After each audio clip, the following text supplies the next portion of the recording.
반갑습니다. 이번에는요, 비법상을 넘어서는 길에 대해 말씀을 드리겠습니다. 법에 사로잡힌 법상, 이 법상을 넘어선 것이 비법의 경지이거든요. 그러나 이 비법에도요, 상이 있을 수 있습니다. 법 아닌 것에 사로잡힌 것이지요. 한마디로 비움에 사로잡혔다는 비법상을 말입니다. 비움에 사로잡힌 경우의 첫째는요, 수행 초기부터 비움이란 것에 빠져서 지낸 경우입니다. 이런 말을 하죠. 내 마음을 봐. 아무것도 없잖아. 마음의 근원에는 모양도 소리도 냄새도 없다. 그런데 무슨 괴로움이 있냐고 말입니다. 그러나 우리 생활은요, 일상생활, 경제활동, 사람들과의 관계 등등으로 이어지고 있습니다. 이런 사회에서 살아가자고 한다면 경쟁이 필요하고요. 때로는 적당한 이익을 취해야 하기도 하고요. 때로는 적당한 휴식을 위해서 타협 등이 필요하기도 합니다. 그런데 이런 현실에서 어떻게 비움으로 살아갈 수 있느냐라는 것입니다. 이러니까 비움 따로, 생활 따로가 될 수밖에 없어요. 이런 수행을 하는 사람 곁에서 생활해 보잖아요. 그러면 수행의 허와실을 이내 알 수도 있습니다. 삶에서는요, 욕심을 한껏 부리고 살다가 간혹 비움에 안주해서 휴식을 취하고자 하는 이런 삶으로 반복이 이루어질 것입니다. 삶과 공부가 영원히 만날 수 없는 평행선을 이루는 삶이라 할 수 있어요. 삶과 수행의 모순이 지속될 수밖에 없지요.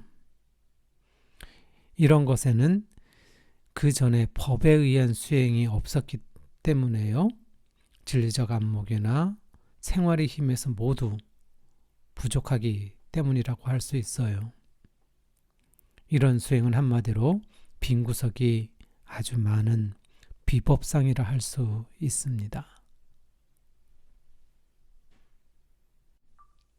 둘째는요, 법에 충실하게 살다가 법의 한계를 느끼고요, 다시 성품과 거시적 안목에 의해서 법을 놓는 것입니다.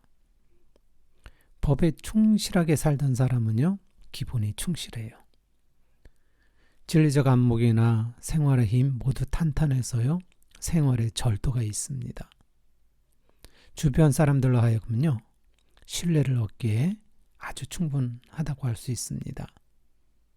이럴 때 자신이 법에 의해 살아온 것에 소신이 있는 만큼요, 다른 사람에게도 법에 의해서 살도록 강요하는 경향이 보이기도 해요. 이것이 흠이라면 흠이라 할 수 있습니다. 그러나 이런 생활이 지속되면서요, 아주 조금씩 자신의 심신 안으로 스트레스가 파고 들어와서 병을 만들기도 하고요. 다른 사람들로 하여금 각박한 사람이란 소리를 듣기도 합니다. 이런 삶을 법박이라고 하거든요. 이 법박에서 벗어나는 길은요, 법의 껍질을 깨는 수밖에 없습니다.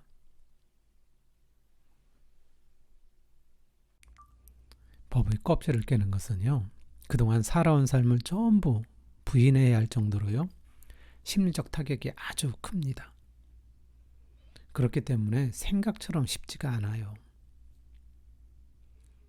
내가 그동안 의지하며 살아온 법과 삶의 기반 모두 놓아야 할 수도 있습니다. 내가 법을 배워온 스승과 도반들의 가치관과도요, 동떨어져서 지낼 수 있을 뿐만 아니라 그동안 자신이 닦아온 수행과 업적 모두를 주위로부터 부정당하게 되고요, 의리 없는 사람이 될 수도 있습니다. 실질 삶에 있어서 보면은요, 외딴 섬에 홀로 있는 듯이 느껴질 것입니다. 아마도 심적으로는요, 이혼을 넘어서 가족의 상실과 같은 스트레스로 다가올 것입니다. 그럼에도 자신의 내면의 소리를 듣고 의지하며 지내야 합니다.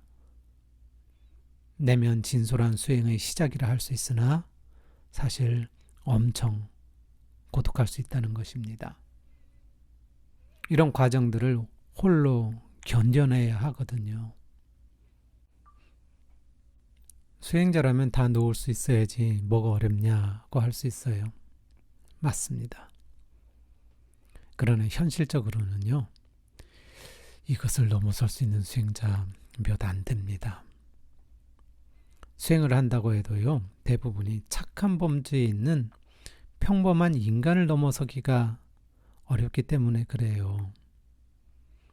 그래서 시도조차 하기 어려운 것입니다. 대부분이 현실에 타협하며 안주해서 살기 마련입니다. 어쩌다 용기를 내어서요, 법의 껍질을 깨어나오는 수행자가 있기도 합니다. 이 과정에서 만약 자포자기로 도태되잖아요. 그동안의 모든 수행이 숲으로 들어가거나 비법상에 걸려서 방황할 수도 있습니다.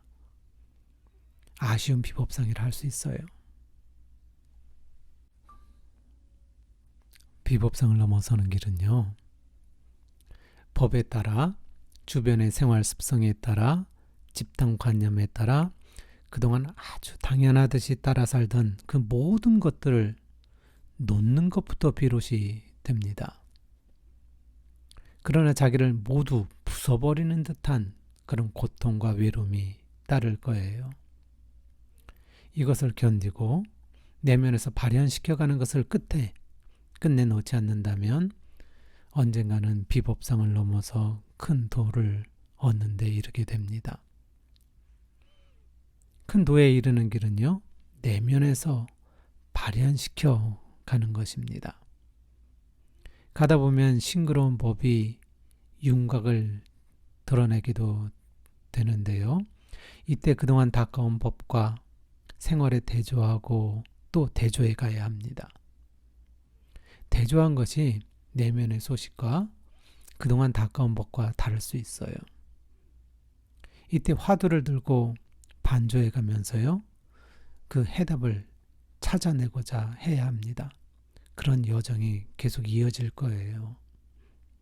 나아가 스스로 삶을 통해서요, 증명해 가면서 확실한 답을 찾아가야 합니다. 이때 곁에 스승과 속 깊은 수행을 하는 도반이 있다면 쉽게 넘어설 수가 있습니다. 그러나 만약 없다면 홀로 아주 치열한 싸움이 될 수도 있어요. 그래도 이 싸움은요, 재미가 있어서 스트레스로 남지 않습니다. 얼마든지 할 만해요.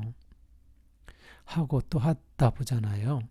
결국에는 비법상을 넘어서 큰 도를 이루게 됩니다. 이상으로 마치겠습니다. 감사합니다.